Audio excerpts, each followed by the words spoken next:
Good morning, student. Today I am going to explain the lesson 6 of class 8th.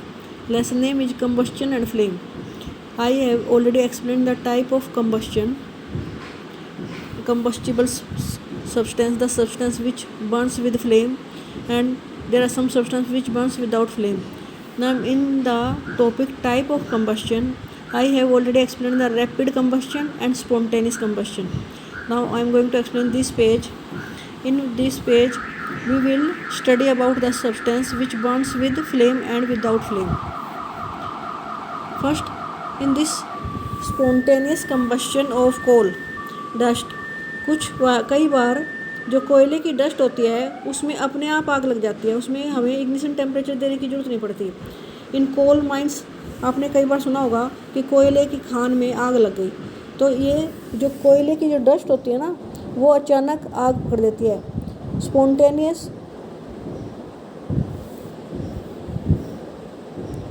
Forest fire और sometimes due to heat of the sun, और जो कई बार forest में आग लग जाती है अपने आप, वो जो सन की हीट है ना उससे भी हो जाता है। लाइटनिंग स्ट्राइक हो जाती है या कभी बिजली गिरने से भी फॉरेस्ट में आग लग जाती है। कई बार ये केयरलेसनेस होती है ह्यूमन बींग्स की, वो वहाँ पर जाकर पिकनिक मनाते हैं और आग जला के छोड़ देते हैं, तो जिससे आसपास घास, सूखी घास में आग लग जाती है, फिर वो पूरी फॉरेस्ट फायर में बदल जाती है। तो हमें कभी भी पिकनिक के लिए कोई फॉरेस्ट में जाए तो क्या करना चाहिए, अगर वहाँ आग जलाते हैं तो उसे बंद करके आना चाहिए। We generally have fireworks on the festival days. Firework क्या होते हैं कि हम पटाखे जलाते हैं अधिकतर, और थोड़ा सा इग्निशन टेम्परेचर के बाद वो क्या करता है, सडन रिएक्शन होती है और उसमें हीट, लाइट, साउंड पैदा होती है। A large amount of gas formed in reaction is liberated, such A reaction is called explosion. जो अचानक हीट, लाइट और साउंड के साथ कोई चीज़ जले और उसमें गैस निकले, उसे बोलेंगे explosion. Explosion can also take place if pressure is applied on the cracker. अगर उस पर प्रेशर लगा देना, उसे इग्निशन टेम्परेचर भी ना दे, तो भी वो कई बार ब्रस्ट हो जाता है उसे और वो क्या पैदा करेगा, हीट, लाइट, साउंड, तो उसमें साउंड भी पैदा होती है बहुत जोर की, तो उसे एक्सप्लोजन बोलते हैं। कोई चीज़ अगर हीट, लाइट और साउंड इन तीन चीज़ों के साथ जले तो वो किस तरह का कंबस्शन है, एक्सप्लोजन है वो। Flame, there are some substance which burns with flame. LPG gas, ये सबके घरों में होती है, सभी देखते हैं, वो एक ज्वाला के साथ जलती है और कैसी कलर की होती है, ब्लू कलर की लाइट देती है। कैंडल की फ्लेम कैसी होती है, येलो होती है। अगर हमने मैग्नीशियम रिबन जब जलाया था तो उसको वाइट कलर की लाइट दे रहा था, कैसा, वाइट कलर की, 7th में जलाया था। अब यहाँ कुछ सब्सटेंस दिए हुए हैं जो फ्लेम के साथ जलते हैं, कुछ विदाउट फ्लेम। कैंडल जो मोमबत्ती है फ्लेम के साथ जलती है। मैग्नीशियम रिबन भी वाइट कलर की फ्लेम देता है। कपूर घरों में जलाते हो आप तो वो भी फ्लेम के साथ जलता है। केरोसिन का स्टोव सभी ने देखा है, इसमें भी फ्लेम होती है। चारकोल कोयला है जो डज नॉट फॉर्म फ्लेम, तो वो ज्वाला नहीं देता, वो केवल हमें ग्लो देता है, केवल चमकता है जलने के बाद। यहाँ देखो डिफरेंट तरह की फ्लेम दिखा रखी हैं। जो ये है येलो कलर की फ्लेम दे रहा है, ये भी येलो, ये ब्लू कलर की फ्लेम दे रहा है, बंसन बर्नर। इसमें एलपीजी, लिक्विड पेट्रोलियम गैस जब जलेगी ना तो ब्लू कलर की फ्लेम देगी, देख लो। तो ये क्लीन फ्यूल है, जो जिसमें ऑक्सीजन की प्रेजेंस में कोई चीज़ जलेगी तो ब्लू कलर की फ्लेम देगी। जब येलो या ब्लैक कलर की देगी, इट मीन्स वो अच्छी तरह से नहीं जल रहा, वो फ्यूल इतना बढ़िया नहीं है।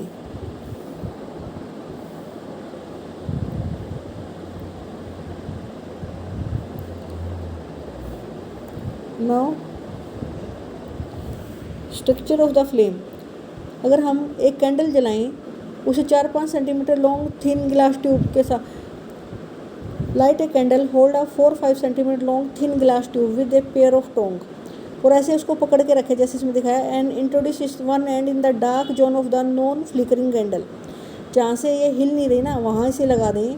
तो bring a lighted match stick near the other end of the glass, do you see a flame coat at this the end of glass tube, after a while, थोड़ी देर के बाद आप देखोगे कैंडल जल जाएगी। If so what is that produce, आप अगर इसके वैक्स में हीट यहाँ से आके क्या करेगी, ऊपर की जो मैच स्टिक है इसको भी जला देती है। The substance which vaporise during burning, जब आप कैंडल को जलाते हो तो क्या वेपोराइज होता है, वैक्स वेपोराइज हो जाता है, और क्या करेगा, give flame. For example kerosene oil and molten wax. Molten wax means पिघला हुआ मोम, राइज थ्रू द विक। जब हम कोई केरोसिन ऑयल का कोई स्टोव जलाते हैं या मोल्टन वैक्स जलाते हैं तो वो उस मोमबत्ती के धागे में से ऊपर की तरफ आ जाता है। एंड वेपोराइज ड्यूरिंग बर्निंग, और जब वो जलती है तो वेपोराइज हो जाता है। एंड फॉर्म फ्लेम्स, और वो क्या बनाता है, ज्वाला देता है। तो वोलेटाइल चीज़ होनी ज़रूरी है उसके, तभी वो किसके साथ जलेगी, फ्लेम के साथ, जिसके वेपर बनते हो। ऐसी चीज़ कोई भी फ्यूल जिसके वो पहले वेपोराइज हो जो फिर वो फ्लेम देगी। Charcoal on the other hand does not vaporise. तुम्हें पता है जो कोयला होता है वो वेपर नहीं बनते उसके। कोई भी सब्सटेंस जिसके पहले वेपर बनेंगे ना, मतलब गैसियस फॉर्म में कन्वर्ट होगी, फिर वो फ्लेम के साथ जलेगी। लेकिन चारकोल के गैस नहीं बनती, चारकोल वेपर फॉर्म में नहीं कन्वर्ट होता है, so it does not produce flame. तो फ्लेम देने के लिए, ज्वाला देने के लिए ज़रूरी है कि पहले वो वेपोराइज हो। जैसे ये वैक्स है, पहले वो मेल्ट होता है, मेल्ट होने के बाद हीट के बाद उसके वेपर बनते हैं, और वेपर फिर जाके जलते हैं तो फ्लेम देते हैं। ऐसे ही एलपीजी गैस होती है, लिक्विड पेट्रोलियम गैस। लिक्विड से पहले वो गैसियस फॉर्म में आती है, फिर उस जलती है वो। तो फ्लेम प्रोड्यूस होने के लिए आपको पता चल गया क्या चाहिए, vaporise form. When a candle flame is steady, introduce a clean glass plate into the luminous zone of the flame, hold it there with a pair of tong for about 10 second. क्या होगा, उस पर black colour की coating आ जाएगी। ये तो आपने दिए वगैरह के साथ कई लोग शाही बनाते हैं, तो वो उसके ऊपर एक प्लेट ढक देते हैं दिए के ऊपर, तो काले रंग की जो आ जाती है कोटिंग, ये कार्बन होता है। ऐसे इसके ऊपर क्या आ जाएगा, कार्बन की एक परत आ जाएगी। एक सर्कुलर ब्लैक की ring is formed on the glass plate. It indicate deposit of unburnt carbon particle. ये होते क्या हैं, ऐसे कार्बन पार्टिकल जो जले नहीं, तो they are present in the luminous zone of the flame.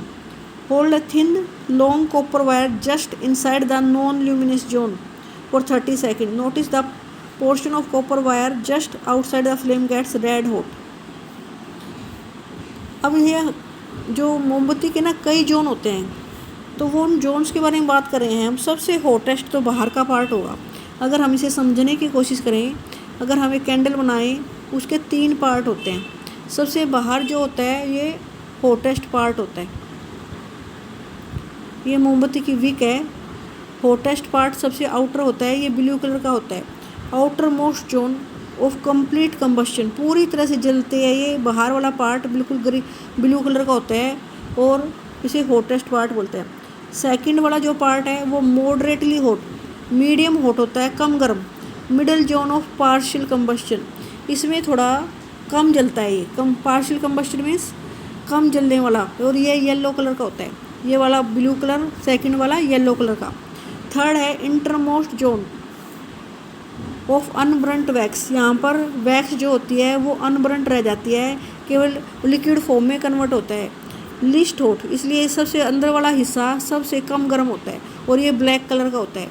अगर हम कैंडल के ल्यूमिनस जोन दिखाएं तो 1, 2 और तीसरा, जो तीसरा है ये ब्लैक कलर का होता है। ये ब्लैक कलर का होता है, ये येलो कलर का होता है, और ये ब्लू कलर का होता है। जो ब्लू कलर वाला है ये सबसे ज़्यादा हॉटेस्ट होता है, सबसे ज़्यादा गर्म, बाहर वाला पार्ट। यहाँ कंप्लीट कंबस्शन होता है। सेकंड जो येलो वाला पार्ट है, यहाँ middle zone of partial combustion, थोड़ा कम कंबस्शन होता है, और येलो कलर की लाइट देता है। और अंदर जहाँ ये विक है, जहाँ पर ये मोमबत्ती की धागा होता है, जहाँ पर मोमबत्ती का, वो सबसे कम गर्म होता है, लीस्ट हॉट होता है। और इंटरमोस्ट जोन ऑफ अनब्रंट वैक्स, यहाँ पर बिना जला हुआ वैक्स मिलेगा आपको मोम पिघले हुई अवस्था में। अगर हम देखें गोल्ड स्मिथ, जो सुनार होता है, वो कौन सी, ये जो फ्लेम है, इस फ्लेम का कौन सा हिस्सा यूज करता है? The gold Smith below the outer most zone, वो आउटर मोस्ट जोन यूज करता है, क्योंकि वहाँ पर कंप्लीट कंबस्शन होता है, सबसे ज़्यादा गर्मी होती है। क्यों यूज करता है? ताकि वो मेल्ट कर सके गोल्ड और सिल्वर को। गोल्ड और सिल्वर को मेल्ट करने के लिए ज़्यादा हीट चाहिए, तो इसलिए वो outer most zone of flame, इस फ्लेम का सबसे बाहरी पार्ट यूज करेगा, क्योंकि वो सबसे ज़्यादा गर्म होता है।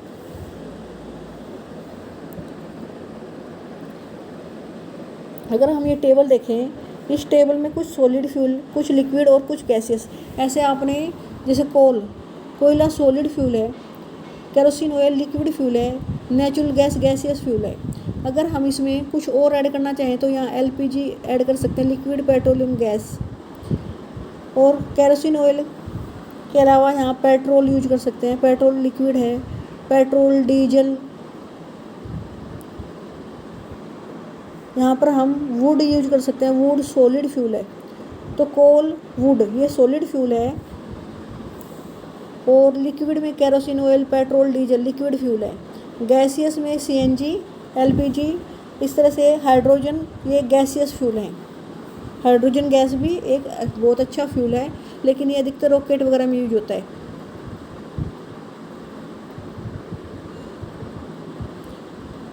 अब फ्यूल होता क्या है? Any substance which burns and gives heat and light, this is called fuel which are combustible, जो जले, जैसे चारकोल, पेट्रोल, डीजल, ये सब फ्यूल है। एक अच्छा फ्यूल कौन सा होगा? Which is easily available, which is cheap, which is less polluting, which is environment friendly, which have high calorific value. तो एक आइडियल फ्यूल या गुड फ्यूल वो होता है जो आसानी से हमें मिल जाए, जो सस्ता हो, उसकी कैलोरीफिक वैल्यू ज़्यादा हो। जब 1 किलोग्राम या 1 लीटर उसे जलाएं तो ज़्यादा मात्रा में हीट पैदा करे, कैलोरीफिक वैल्यू ये होती है। फ्यूल की कॉस्ट भी डिफरेंट होती है, जो सस्ता होगा हमें वही अच्छा लगेगा। तो हम यही देखेंगे आइडियल फ्यूल क्या होगा? Which is easily available, easily accessible, easy to transport, easy to store, have high calorific value, is a good fuel. ये वाला क्वेश्चन आपका 10th क्लास में भी आ जाता है, आइडियल फ्यूल किसे कहते हैं। तो अच्छी तरह से इसे पढ़ो। ओके स्टूडेंट, आज हमने इतना ही पढ़ा, आप इसे रीड कर लेना इस चैप्टर को।